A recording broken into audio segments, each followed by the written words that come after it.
Hey guys, this is Chris from Rekkid Talk with the 2024 edition of 5 Records in 5 minutes. I'm not supposed to point at you, but so basically, like I've done before, once a month we'll do a 5 Records 5 minutes based on a year.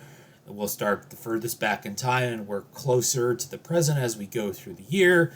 Don't interpret this as a top 5 for the year. This is just a smattering of 5 records from the particular year. So the first year, as far as we're going to go back for this series, is going to be the year 1964. So that'll, of course, be a 60th anniversary. We'll increment up every 5 years as we go through. So let's start off with 1964. Let's show you some singles to start off.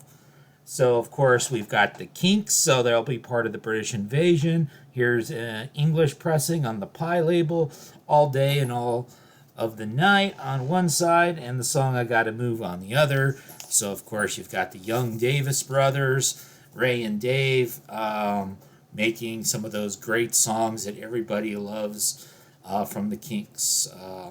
And, of course, the one I have used to be owned by Walsh. Walsh had to write their name on there several times. Also coming out in 1964, we've got some ska music. And so here is something that's kind of uncommon. Atlantic label, so this is for US. This is the song Jamaican Ska, written by Byron Lee, credited to the Ska Kings. And so Byron Lee was the leader of a group called the Dragonaires, who had since the 1950s had been doing Caribbean music. They always kind of adjusted with what was popular, so adjusting to calypso, to ska, to reggae, to soca, and the like. So, of course, in the mid-60s, ska was a big thing, so there's this song Jamaica Ska.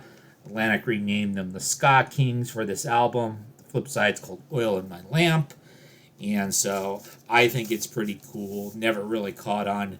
I think it was a minor hit in Canada, but they'd really never caught on in the U.S. They even had, apparently they had Aretha Franklin's producer. Let's do one more single. So on the Redbird label, we have the Shangri-Las. This is not Leader of the Pack, though. This is probably their second most famous song, Remember Walking in the Sand. If you're like me, you would probably have first heard that song on the Aerosmith Greatest Hits or on whatever album Aerosmith put that on. So that was my first introduction to the song. Those of you a bit older were probably introduced to us by our bad girl vocal group, the Shangri-Las.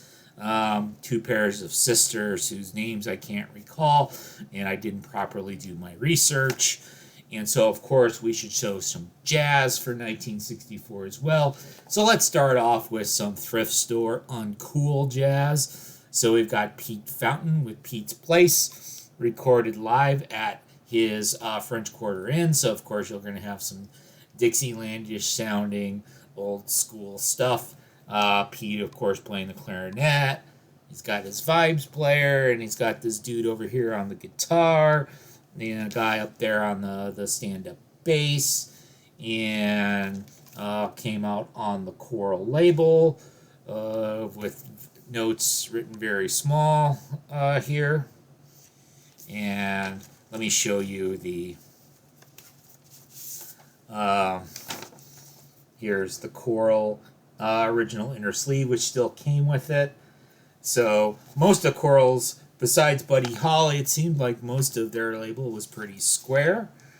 And to be a little bit cooler and actually show you in reissue rather than an original, does anybody reissue Pete Fountain records? I mean, I think they're pretty easily attainable.